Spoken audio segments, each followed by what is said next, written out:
Congratulations, you have made it to week 7. The time has flown and you are in your last week of material. Next week's just the final exam. We are on the home stretch here. Most of y'all have been doing so well through the class and participating well. I'm extremely proud of the work that you've done so far. So remember that this week you have a lighter load on the lectures. You do have your last discussion post. Now that post is just a post. It does not require a reply.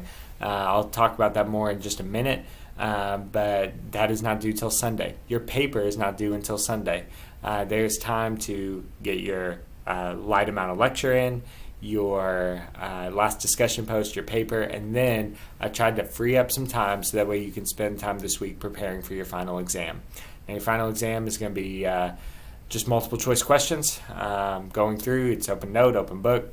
Do your best on it, and we'll go from there. So if you have any questions this week, then let me know. But make it a great week, and I'll look forward to our last few assignments and our last week together. Bye, y'all.